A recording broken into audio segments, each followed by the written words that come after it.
Si je vous fais cette vidéo, c'est pour vous parler de mes derniers achats.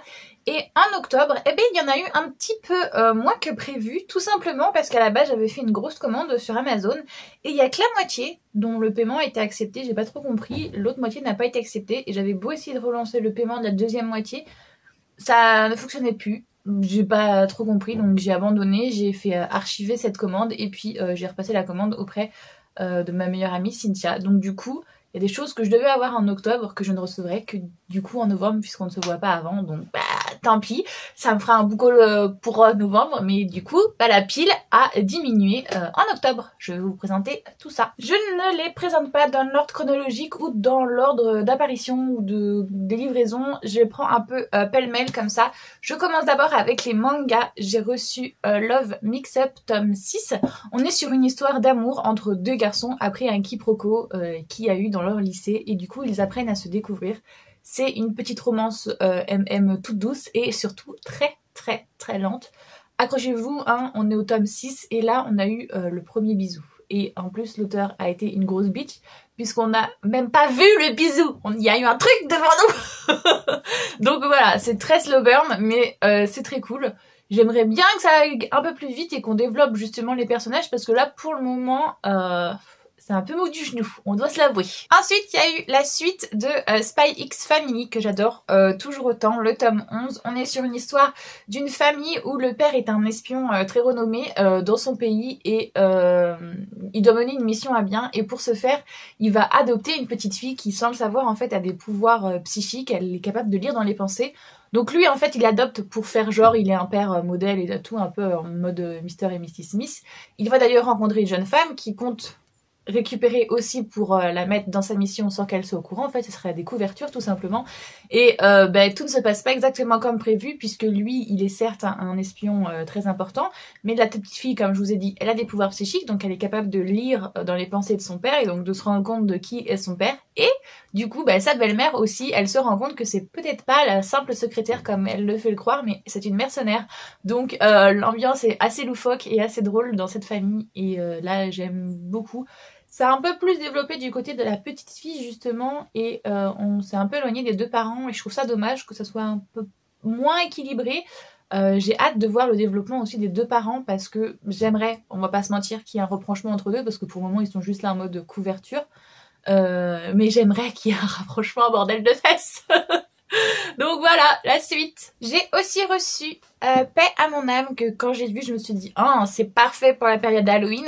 C'est l'histoire d'une jeune femme qui va rentrer dans une académie et son amie et sœur de cœur si je me trompe pas va disparaître et elle va vouloir mener l'enquête mais tout le monde lui dit en gros ne t'en mêle pas, en gros les adultes le feront à notre place. J'aime énormément les graphismes mais je l'ai pas encore lu donc je sais pas ce que ça donne. Mais en attendant, voilà, j'étais très contente de le recevoir parce que Witchy Vibe à fond au moment d'Halloween, c'est juste parfait comme lecture. J'ai aussi commandé Love to Hate You de Esme Béguin. J'ai déjà le tome 1 qui est quelque part par là, mais en fait c'est pas vraiment des tomes 1, hein, c'est des histoires bien séparées, mais je me disais que voilà, je vais peut-être me faire toute la collection. Même si le premier tome ne m'a pas spécialement plu, c'est vraiment des... Je dis le premier tome parce que ils ont vraiment la même ligne éditoriale en termes de graphisme et tout, mais c'est pas la même histoire. Le premier tome, on est sur une jeune femme aide-soignante oversize, et un acteur hyper célèbre français, et donc du coup, la relation entre les deux va être un peu compliquée, lui par sa célébrité et elle par ses rondeurs. Je trouvais que justement le sujet n'était pas assez approfondi et donc du coup je voulais laisser une seconde chance à ces autrices parce qu'en fait c'est un duo d'autrices, voir ce qu'elles allaient faire d'autre. Là on est sur un Enemies to Lovers, cette jeune femme travaille avec ce jeune homme et en fait elle ne le supporte plus donc en gros pour ses vacances elle veut s'éloigner le plus loin possible de Paris. Elle va faire une retraite artistique si je me trompe pas et comme par hasard ils ont pris exactement les mêmes vacances donc elle va se retrouver en vacances avec lui et évidemment rapprochement va se faire entre les deux, c'est une romance. Donc j'ai hâte de voir ce que ça donne, déjà parce que j'adore l'art et j'adore la romance et un Enemies to Lovers ça peut que être bien. À voir si c'est une romance assez, comment dire, assez superficielle ou si ça va un peu plus en profondeur. Là, c'est ce que j'avais regretté dans le premier tome. Donc j'espère que là, c'est un peu on va un peu plus loin parce que il y a des sujets des fois qui sont intéressants à traiter dans des romans justement pour les faire ressortir. Et là j'ai trouvé que la première fois c'était pas aller assez loin. Par exemple pour le fait d'être une oversize, il fallait aller un peu plus loin. Donc voilà. J'ai hâte de lire ça pour avoir un peu plus d'avis là-dessus. Ensuite, titre très attendu, évidemment, le tome 4 de Glow, la saga d'Oren. Ah là là, comment vous résumez ça? C'est une réécriture du conte de Midas. Le roi Midas, un des royaumes, il existe plusieurs royaumes, je crois 6 ou 7, j'ai un doute. Et donc lui, il est le roi du 6e royaume et il veut toujours plus de pouvoir. Voilà. Il a une reine évidemment à son côté, mais qui ne peut pas lui donner d'héritier et il a tout un harem de pouliches, dont Oren, celle qu'on suit, qui n'est pas tout à fait une pouliche comme les autres, puisque elle est une pouliche littéralement en or. La légende dit que justement Midas a réussi à la mettre totalement en or et que du coup c'est pour ça qu'il la garde aussi près de lui et aussi enfermée. C'est parce que tout simplement c'est ça précieux, c'est son trésor. Et là clairement je vais pas vous spoiler, mais on est dans le tome 4, il y a beaucoup de choses qui ont changé, des protagonistes aussi qui ont énormément évolué, dont Oren. Dans le premier tome, je ne la supportais pas, elle était beaucoup trop passive à mon goût et au final je me rends compte que justement ça sert au fait que dans le tome 2 elle change, dans le tome 3 elle change encore et là dans ce tome 4 il y a 2 love interest dans cette histoire et là on découvre un peu plus sur le 2e love interest et franchement j'adore. Mais j'adore de ouf. Je veux pas vous spoiler, mais c'est une saga que je quand même. Par contre, plus ça va, plus les tomes grossissent. Là, on a quand même sur une sacrée bricasse. On est sur du 800 pages. Le premier, je crois qu'on était autour de 400-500. Plus ça va, plus ils augmentent. Et oui, j'ai déjà plus que entamé ce tome. Franchement, j'adore. Je le conseille vivement. Il est génial. Ensuite, j'ai commandé le tome 5 de Lore Olympus. J'adore ce webtoon, franchement, il est tellement beau, tellement... Mais regardez-moi ce graphisme comme... Oh. Non mais bon, là, je vous ai beaucoup spoilé, mais bon, c'est pas grave. Hein. On est sur une réécriture du mythe de Hadès et Perséphone. Bon, je pense que vous l'avez compris un peu au niveau... je pense que ça en a assez parlé sur les réseaux sociaux pour ça. Du coup, Perséphone est une jeune déesse du printemps qui a vécu malheureusement des abus et elle va rencontrer Hadès qui lui aussi est un dieu mais un dieu beaucoup plus ancien et qui justement appréhende le fait d'être assez ancien par rapport à elle et de pas trop comment savoir gérer cette relation amoureuse. Donc les deux ont leur drama de leur côté et on évolue avec eux, on les voit grandir et...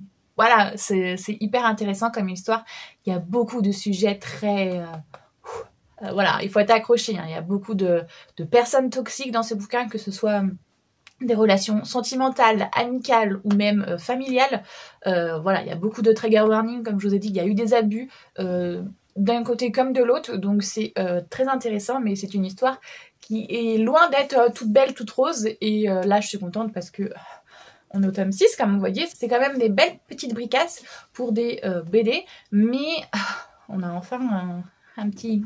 Ah. Parce que là, on en avait marre quand même. Mais bon, j'ai lu les webtoons, donc je sais très bien que c'est très lent à se mettre en place cette histoire, mais... Quand même. Ensuite, j'ai commandé dès que j'ai vu qu'il sortait en relié parce que, je sais pas, le brochet m'intéressait pas, mais quand je l'ai vu en relié, je me suis dit, allez, banco, c'est pour moi. J'ai commandé Chimère de braise et de rêve de Ninon Iri H. J'ai déjà un titre d'elle à Alpha qu'elle m'avait d'ailleurs dédicacé. Donc du coup là on est sur une histoire plus fantasy, une romance très spicy avec un harem inversé de ce que je me souviens de ce qu'on a dit. On part sur une histoire de vengeance. Elle doit se marier à un clan qui a décimé son propre clan et du coup elle est évidemment contre ce fait-là et du coup elle va vouloir tous les tuer pour venger son propre clan. Si je me trompe pas, il y a plusieurs créatures fantastiques comme des chimères, des anges, des démons, ce genre de choses-là. Donc voilà, c'est très intéressant. Et puis en plus, comme je vous l'ai dit, c'est un relié mais qui est augmenté, vous voyez, de passages comme ça. Et il y a même des illustrations. Donc comment vous dire que c'était oui. Hein. Voilà, je suis très contente de mon achat et j'ai hâte de lire. Même si je pense pas que j'aurai le temps en ce moment au niveau spooky, j'ai trop de choses à lire. Donc tant pis, au pire il sera pour une autre période, peut-être la période plus sombre de l'hiver. voir l'année prochaine, c'est pas grave, on a le temps pour ça. J'étais très dégoûtée de ne pas avoir pu le commander en temps et en heure, mais finalement, grâce aux autrices qui ont dit qu'il leur restait des exemplaires sur leur Insta, j'ai pu le commander, je suis trop fière de moi.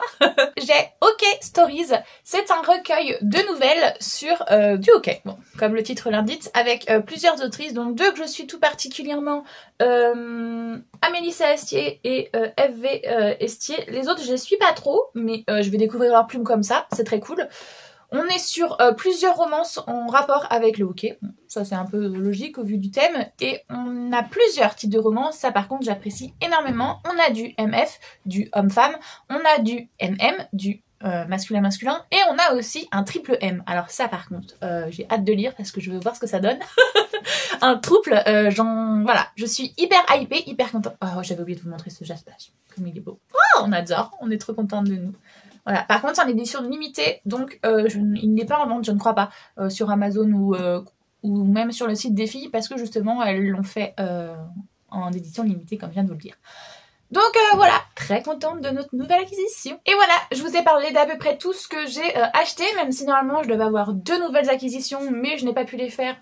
Tant pis, je les aurai en novembre, c'est comme ça. Donc voilà, j'espère que cette vidéo vous a plu. Si c'est le cas, n'hésitez pas à parler avec moi des titres si vous les avez lus ou si vous comptez vous aussi les lire, il n'y a pas de souci. Il y a l'espace commentaire qui est là pour ça. Si vous avez aimé la vidéo et que vous voulez bien me soutenir, n'hésitez pas à liker la chaîne, ça fait toujours énormément plaisir. Et si vous souhaitez voir le reste de mes vidéos, n'hésitez pas à vous abonner. Moi j'espère que tout va bien pour vous, que vous faites de très bonnes lectures et je vous fais tout plein de gros bisous.